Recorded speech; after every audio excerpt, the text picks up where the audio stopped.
രണ്ടാമത്തെ ചോദ്യം, ശോഭനയുടെ മകളായി വരുന്ന കഥാപാത്രത്തിന്റെ പേരെന്താണ്? എ മല, ബി മുത്ത്, സി മാല. ആ സീൻ എത്ര കണ്ടാലും നമ്മൾ ചിരിക്കും. അതായത് മണിയൻ ചേട്ടനും വരുന്നത് എന്നിട്ട് മലയല്ല കുന്ന് കുന്ന് അതൊക്കെ പറയുന്ന സീൻ ഭയങ്കര, എനിക്ക് തോന്നുന്നു മലയാളികളല്ലാത്ത ആൾക്കാർ പോലും ആ സീൻ കണ്ട ആരായാലും ചിരിച്ചു. അത്രയും ഭംഗിയായിട്ടാണ് അത് അവതരിപ്പിച്ചിട്ടുള്ളത്. അപ്പം ഇതിൻ്റെ മല, മുത്ത്, മാല. മാല. സി മാല. മാല ഞാൻ എടുത്തിട്ട് പൂട്ടി. അവിടെ കിടക്കട്ടെ. Very good. ഒരു ചോദ്യം, ഈ ചോദ്യത്തിന് ഉത്തരം പറഞ്ഞാൽ ഒരു സമ്മാനമുണ്ട്. ഓക്കെ, അതൊന്നും പറയാൻ പറ്റില്ല. ഒരു ഡോക്ടർക്ക് 4 മക്കളുണ്ട്. ഓക്കെ, അതിൽ ആദ്യത്തെ മകന്റെ പേര് ഒന്നാമൻ ഉണ്ണികൃഷ്ണൻ, രണ്ടാമത്തെ മകന്റെ പേര് രണ്ടാമൻ ഉണ്ണികൃഷ്ണൻ, മൂന്നാമത്തെ മകന്റെ പേര് മൂന്നാമൻ ഉണ്ണികൃഷ്ണൻ. എന്നാൽ ഈ ലാസ്റ്റിലുള്ള മകന്റെ പേര് എന്തായിരിക്കും? അതൊരു വലിയ ക്വസ്റ്റ്യനാണ്. പറ. ഡോക്ടറുടെ ഉരട്ടെ. സമയമായില്ല. 5 സെക്കൻഡ്. ഇനി 5 സെക്കൻഡ്. 1 2 3 4 5. ഓ, കുട്ടി രക്ഷപ്പെട്ടു. പറയട്ടെ? ഒന്നുകൂടെ ആലോചിച്ച് നോക്കിയാൽ മതി, പറയാൻ പറ്റും. 4-ാം ഉണ്ണികൃഷ്ണൻ എന്ന് പറയാൻ പറ്റും. ലാസ്റ്റ് എന്നുള്ളതിന് മലയാളത്തിൽ എന്ത് പറയും? അവസാനം. 1-ാം ഉണ്ണികൃഷ്ണൻ, 2-ാം ഉണ്ണികൃഷ്ണൻ, 3-ാം ഉണ്ണികൃഷ്ണൻ എന്നീ ലാസ്റ്റിലത്തെ ഒടുവിൽ ഉണ്ണികൃഷ്ണൻ.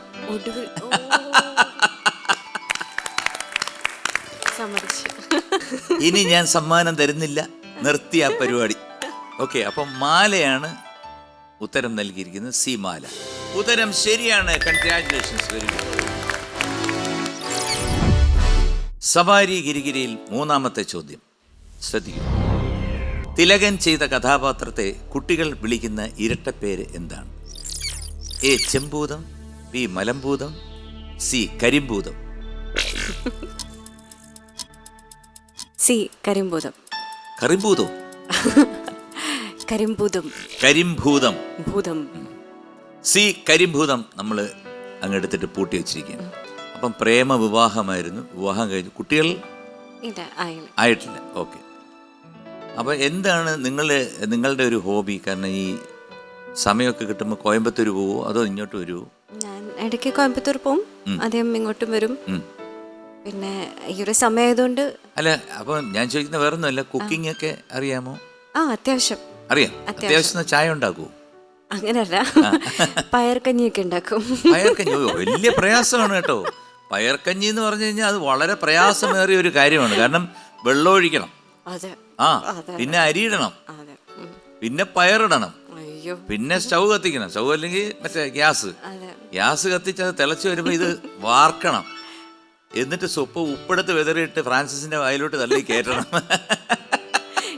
അദ്ദേഹം കഴിക്കില്ല, ഞാൻ ഒറ്റയ്ക്കാകുമ്പോൾ. പുള്ളി എന്താണ് ഉണ്ടാക്കുന്നത്? എന്ത് കഞ്ഞിയാണ്? അദ്ദേഹം അത്യാവശ്യം പയർക്കഞ്ഞിയാണോ അതോ ദാൽക്കറിയൊക്കെ ഉണ്ടാക്കും? ദാൽക്കറിയൊക്കെ ഉണ്ടാക്കും. വേറെ ഞാൻ ഇതുവരെ ഉണ്ടാക്കുന്ന അങ്ങനെ കണ്ടിട്ടില്ല. കാപ്പിയൊക്കെ ഉണ്ടാക്കും. കാപ്പിയൊക്കെ ഉണ്ടാക്കും. കാപ്പി ഉണ്ടാക്കുമല്ലേ? നിത്യ, ഞാൻ കഴിഞ്ഞ എപ്പിസോഡിൽ പറഞ്ഞില്ലേ ഒരു കടമുണ്ട്, ഞാനത് വീട് കാണുന്നു. അന്ന് ഗാനമേളയ്ക്ക് നമുക്കൊരു ഡിബേറ്റ് പാടാൻ പറ്റിയില്ലല്ലോ. ഇന്നങ്ങ് ആയാലോ? റെഡി?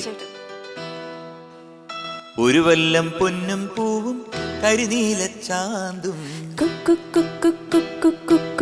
കണി കാണാ കുന്നിൽ മിന്നും തിരുകോടിപ്പാവും പടകാളി പെണ്ണെ നിന്റെ മണിമയിൽ ചാർത്തിടാം, തുളുനാടൻ ചേലിൽ നിന്നെ വരവേൽക്കാൻ വന്നോളാം. പുതുമോടി പാട്ടും പാടി കളിയാടാൻ വന്നോനേ, ഒരു വല്ലം പൊന്നും പൂവും കണി കാണാൻ വേണ്ടല്ലോ. ഇളവങ്കം കാടും ചുറ്റി കൂത്താടും കണമാണേ, ഇടനെഞ്ചിൽ കൂളം തുള്ളും പലമോഹം പാഴാണേ.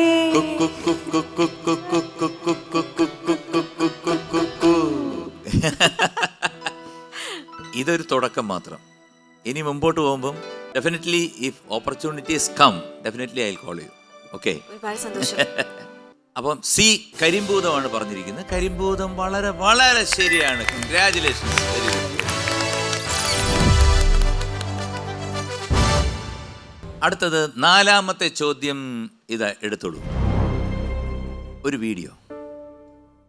ഭാരതം, ഭാരതമല്ല ഭാരതം, ബിരിയാണിയുടെ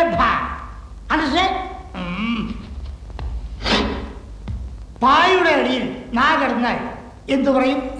ഓടാ പറയും സർ. ഓടാൻ പറയും. ആരോട്? നായോട്. ഇല്ലെങ്കിൽ നാ മൂത്രമൊഴിച്ച് പാ വൃത്തിയിടാക്കില്ലേ സർ? ഇവിടെ ഇവിടെ അധിക പ്രസംഗി തോന്നിയാസം പറയുന്നു. കൈ നോട്ടു. തോന്നിവാസം കാണിച്ചാൽ ഇങ്ങനെയിരിക്കും.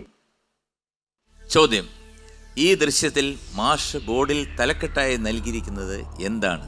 എ ശബ്ദങ്ങൾ, ബി ഉച്ചാരണം, സി പാഠം 1.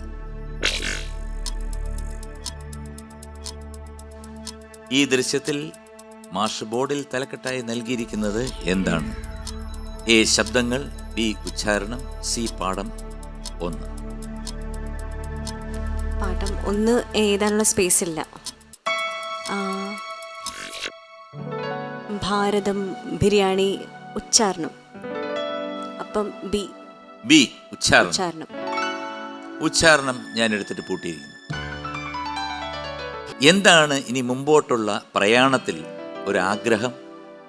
ആഗ്രഹം എപ്പോഴും പാട്ടിങ്ങനെ പഠിച്ചുകൊണ്ടിരിക്കണം. ഇടയ്ക്ക് ഒരു ബ്രേക്ക് വന്നായിരുന്നു എനിക്ക്. കാരണം കോളേജിലും അങ്ങനത്തെ പഠിത്തം കാരണം കുറച്ചൊന്ന് ബ്രേക്ക് വന്നു. പക്ഷെ ഇനി കണ്ടിന്യൂസ് ആയിട്ട് പഠിച്ചുകൊണ്ടിരിക്കണം എന്ന് ബേണി സാറിൻ്റെ അടുത്ത് ഹിന്ദുസ്ഥാനി പഠിച്ചുകൊണ്ടിരിക്കുകയാണ്. നല്ല ഒരു ട്യൂട്ടറാണ് ബേണി. അതെ.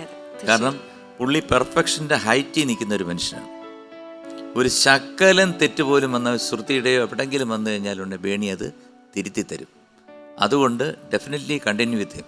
കാരണം എനിക്ക് വർഷങ്ങളായിട്ട് അറിയാവുന്നതാണ്. ഒരു പക്ഷേ എൻ്റെ ജീവിതത്തിലുള്ള തുടക്കം രഞ്ജിനി കാസറ്റിൻ്റെ ഉസ്മാൻ്റെ ഒരു ഓണപ്പാട്ടാണ്. അതിനകത്ത് ബേണിയായിരുന്നു എത്രയോ വർഷങ്ങൾക്ക് മുമ്പ്. അപ്പോൾ ബേണി ഇഗ്നീഷ്യസ് രണ്ടുപേരാണ്. അവർ ചെയ്തതാണ് തുമ്പപ്പൂ നുള്ളി നടക്കും തിരുവോണ പൂന്തുമ്പികളെ. ഈ പാട്ടാണ് ഞാൻ ആദ്യമായിട്ടൊരു കാസറ്റിൽ പാടുന്നത്. അത് ബേണിയുടെ പാട്ടാണ്. ബേണി ഇഗ്നീഷ്യസ് എന്നായിരുന്നു. രഞ്ജിനി കാസറ്റിൻ്റെ ഉസ്മാന് വേണ്ടിയിട്ടാണ് അത് പാടുന്നത്.